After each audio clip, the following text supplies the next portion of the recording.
Hi, Ernest. Happy Sunday. How are you? Hey, good afternoon, Ashanti. It's great to be with you again. How are you? Yeah. Great. I'm great. The end of the season here and just all the holiday planning and festivities is going on right now. Got me in a good spirit. I'm happy to be here with you again, talk about the law of biblical mechanics and being a good steward, right? That is almost like one of the principles that I just kind of key in on, I focus in on when I read your book. So if we could get right into, talking about the integrity and being a trustworthy person when we talk about good leadership and Sure, being a good steward, your sure. intake on that. Well, for those who are listening for the first time, I'm Ernest Roberts III. I've been around for 31 years in both the public and private sector. I am a licensed civil engineer, as well as a project management professional. And I am currently the director of community development for the community that I live in the south suburbs of Chicago. Going on 5 years now. So it's definitely time is flying, as you mentioned earlier, Shanti. This is a very critical topic, and I'm glad we're discussing it. And let's get right into it. First, I like to define things before we get into the deeper discussions. So, integrity, basically defined as the quality of being honest and forthright, having strong moral, biblical principles, and staying true to those values or belief, even when it's unpopular or inconvenient. That is a very, very critical situation. And I have several examples about it, but I really want to get into there was a parable from the Bible in Luke chapter 16 in the New Testament where it talks about the unjust steward. And basically, I won't read all of it. I'll just read a couple of verses and then we'll get into it. And then I have a couple of personal examples of lack of integrity and how dangerous that is and how it can lead to disaster. So it basically says in the first verse here in Luke chapter 16, and this is the New King James. This is the New King James version. It says, "Then the steward within himself said, well, let me back up here. So basically, the story was there was a certain rich man who had a steward, and an accusation was brought to him that the man was wasting his master's goods. Then it said, then he called him and said to him, 'What is this I hear about you? Give an account of your stewardship, for you can no longer be steward.' And then he went into the whole thing about what he should do. He said, if I get put out of the stewardship, I cannot dig. I'm ashamed to beg. And he said, I know what I'm going to do. I'm going to put out of the stewardship that they may receive me into their houses. So he had debtor servants that owed the master a certain amount of money. And basically, what he did, he cut a deal with them and basically discounted the amount of debt that they owed the master. And Jesus goes on and basically says, those who are wiser in this world, those who are in this world are wiser than the children of light. So what he was saying was, again, and we'll get to this in the next podcast about the kingdom of God system versus the world system. And so he basically schemed to make sure that when he got put out, that, basically you wash my hand, I'll wash yours, so on and so forth. But let's go back to the beginning. The point is that this master, this certain rich man, now when it says in the Bible a certain rich man, that means he wasn't arbitrary. The people knew who he was. He had a big business or a big corporation, and you don't become rich by picking people that can't get the job done. I want to stress Mhm. that for the folks in the back. Your staff and your organization, the subject matter experts, the implementers, are the ones that are responsible for the success or failure of that organization. And so he trusted this manager to take care of what was entrusted. And can you imagine this rich man came back? It said that he heard that his goods were being wasted by this manager. So Mhm. how embarrassing is that? If you think about it, I mean, he had to hear from third party sources that this manager that he entrusted with his business wasn't doing the things he needed to do. And not only that, but he was wasting resources. Okay, so we go back and basically the concept is God expects us as human beings to be fruitful and productive. And that theme goes out through several parables in the New Testament, and it's very important.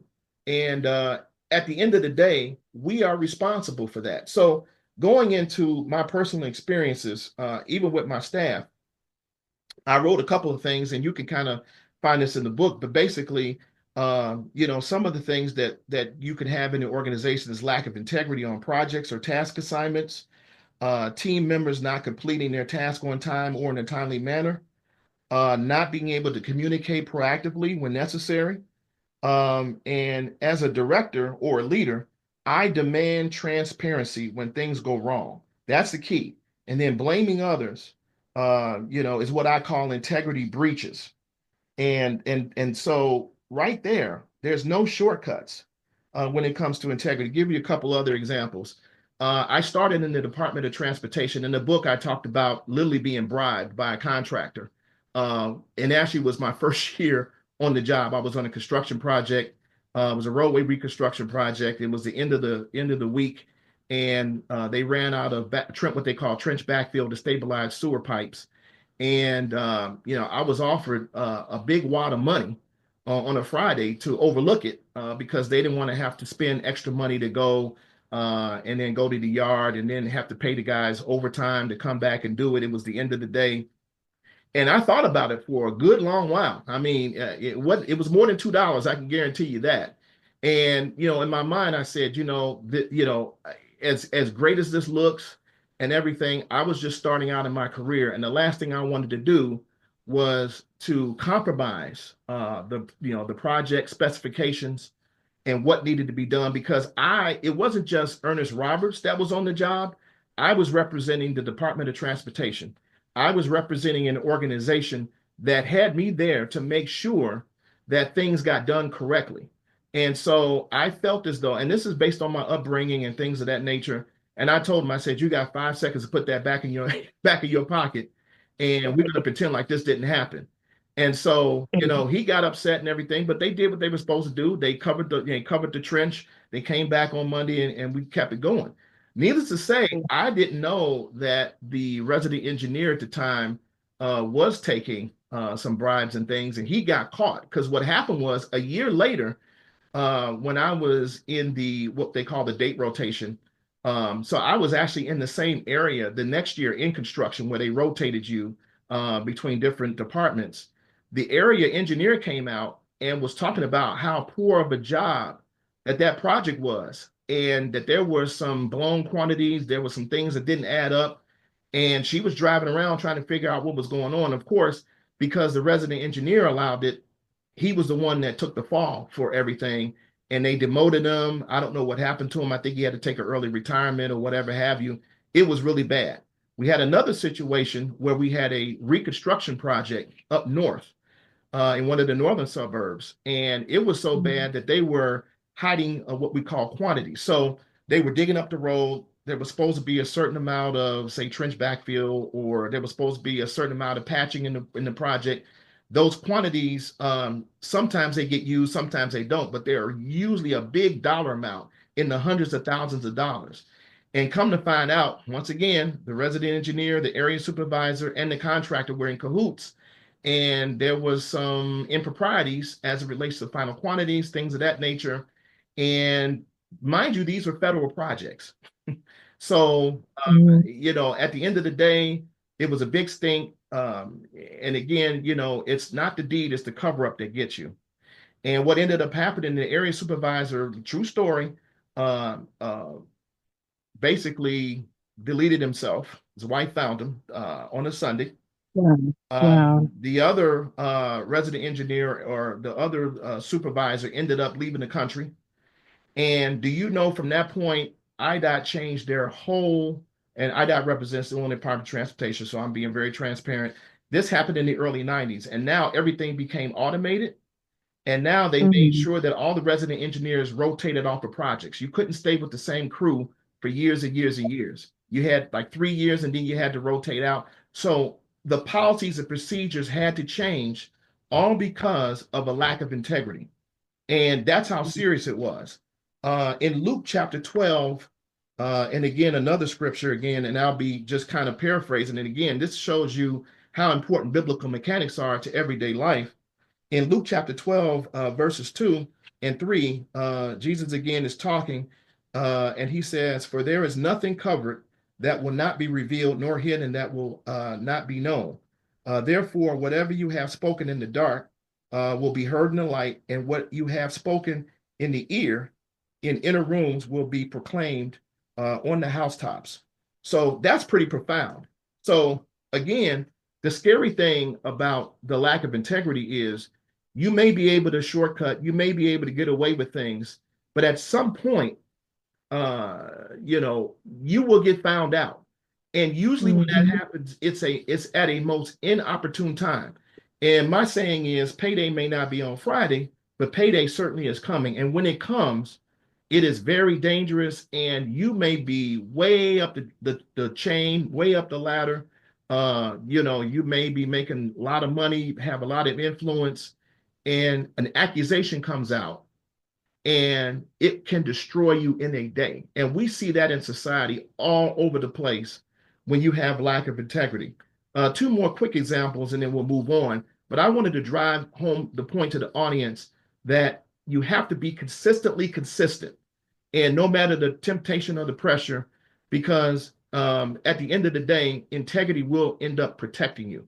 You can sleep good at night, and you know that God Himself will protect you if there is an accusation falsely.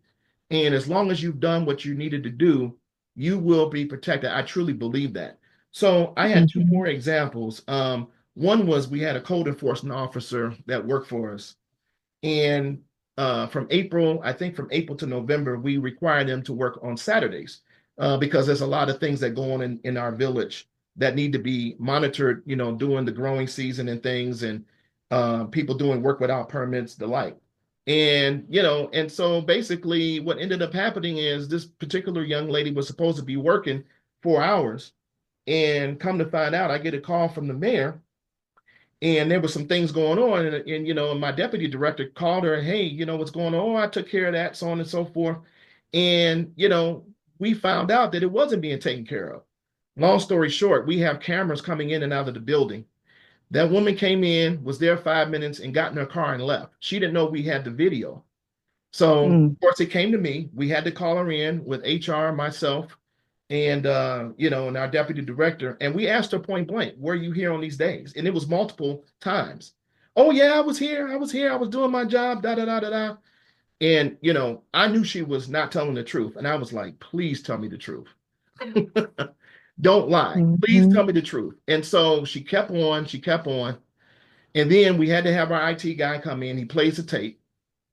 And basically, it was a whole month where she did this.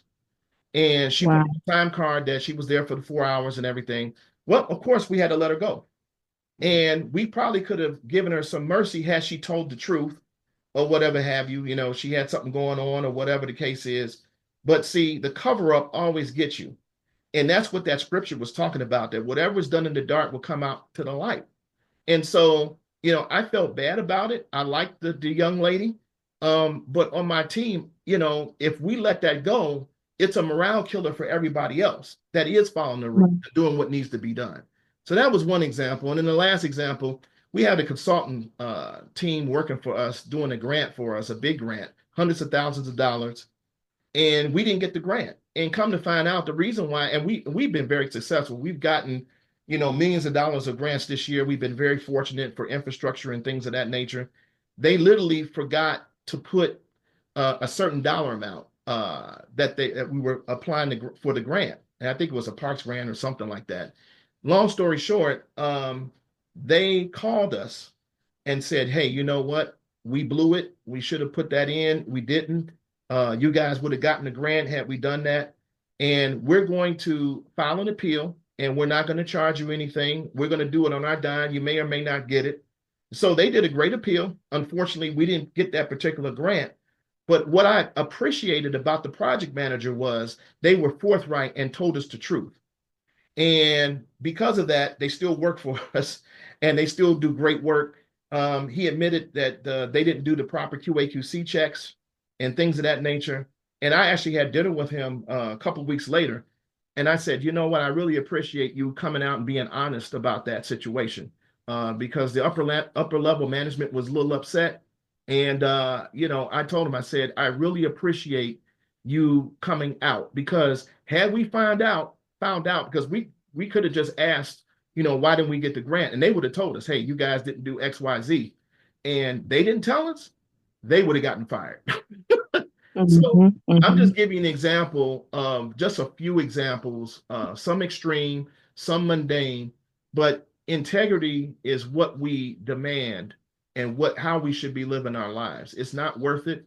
Shortcuts seem easy, and that's in life in general, but usually it ends up catching up to you. So I think that that's being a trustworthy person. It's easy to overlook mistakes and things, but like I said, the cover up always gets you. So I wanted to kind of just point that out. Yeah, for sure. And then, once you mentioned that being a servant leader, you can't think too high of yourself, right? When No. you are working as a leader and serving the community, and then on top of that, applying the principles of having integrity. You can't be like we talked about in our last podcast about this ego, right? Having that huge ego and you're too highly of oneself. You don't have to explain yourself to people. They should already know. I don't want to lay this out. Like all of this, I don't want to do this because you should know. Like who knows if you're not teaching it, if you're not communicating it. So I wanted to get into that too, taking the ownership and one sphere of influence over your staff, demonstrating those principles of integrity and being a good steward, not thinking too highly of oneself in order to accomplish being a good steward and a good leader to your team. How do you usually go about that? Well, first, again, as we mentioned earlier, I would never ask anybody to do something that I would not do. I want my staff to see that I give 120%, number one. And number two, I have no problems asking if I have a question about something before I make a decision. I am going to meet with those subject matter experts who do these Mhm. things on a day in, day out basis. Let me give you an example. And I think I may have mentioned it before. Our village administrator 2 years ago asked us to become automated. In other words, we were kind of ancient when people came in and applied for permits, or we had, different developers come in and make submittals. Everything was paper. We had all this stuff going on, and everything was just very haphazard. As you know, Mhm. technology has advanced in such a way where everything can be done online, and he wanted all the departments to be that way. Well, long story short, as a leader, of course, the final decision to make as far as what software to be implemented and things of that nature, obviously is going to come from me. However, I can't make a decision in a vacuum. I have to ask the subject matter experts. So I had the building services manager. I sat down with her and I said, "Hey, what are the pros and cons of us switching?" And she was very blunt. She said, "We have over 4,000 files that we have to convert. It's going to take a while. It's probably going to take 6 to 8 months." And we were under the gun because our current software was going to expire and there was no backup for it. So it put us under the gun even worse. But Mm. because I was able to sit down and talk, and she gave me the pros and cons of what needed to be done, I actually turned over the process to her. So she actually managed the whole process. We got all of the staff trained on this new software program. And luckily, it covered everything. It covered code enforcement, it covered building, engineering, the like. Well, because it was a team effort, I couldn't, as a leader, make a snap judgment and say, okay, we're going to go with this software. We're going to do it this way.